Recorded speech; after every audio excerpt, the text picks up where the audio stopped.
Hi, I'm Ashley. Me, Audrey, and Max worked on this group project.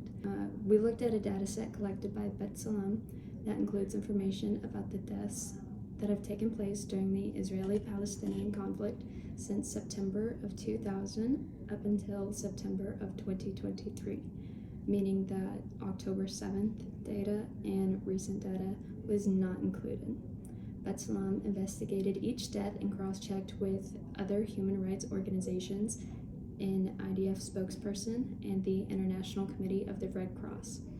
We would like to note that there was a slight change in their methodology in 2008 regarding how they ascribe participants of hostilities.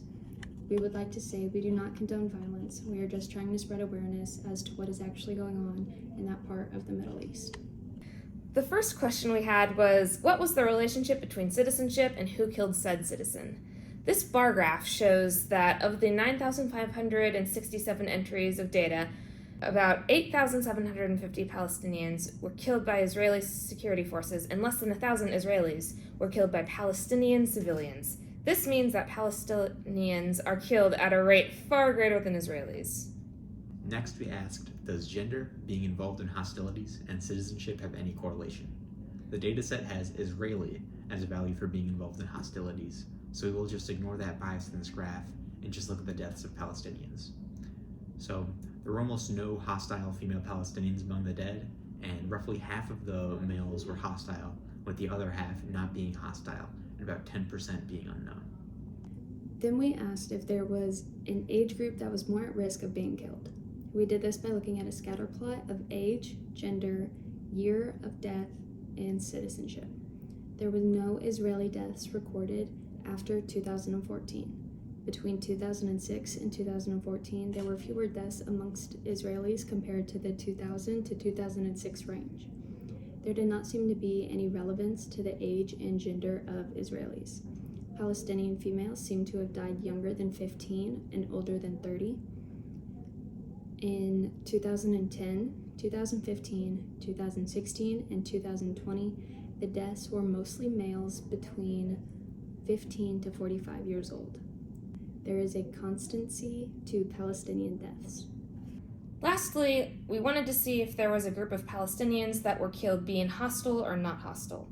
This tree shows that Palestinians under 17, over 39, and female were overwhelmingly not hostile. Palestinian males between 19 and 39 were 67% hostile. This group makes up roughly 56% of the data of Palestinians. This means that just under half of the deaths were non-hostile people. When the tree was separated by gender, only 4% of the data was removed, so the age being greater than or equal to 19 has a non-hostile rating of 0.58 compared to the rating of age being less than 17, which is 0.96. This proves that the right to a childhood that was designed by the Defense for Children International Palestine, or DCIP, does work, only letting people at or above 18 years or older be able to fight. Next, here are some future investigation ideas. Because this data ends in September 2023, I believe it would be rather interesting to see how the recent escalation of this conflict would change some of the results. Also, having a more clear hostile variable would help with some of this interpretation. Problems we ran into when conducting this research include a mass data issue resulting in code not being able to compile correctly. We solved this by only using a certain subset of the data instead of the whole thing. We had some difficulty finding a useful model for predicting. We solved this by using a tree rather than a scatter plot with a regression model. To sum everything up, Palestinians are being killed at a rate far greater than any of us could ever imagine. There's a shockingly high proportion of non-hostile Palestinians amongst those that were killed. This suggests that Israelis are not only targeting resistance fighters, but Palestinians as a whole. As a reminder, the actions of the State of Israel do not reflect the entire Jewish community, and we do not condone anti-Semitism. We hope you learned valuable information throughout this video, and thank you for watching.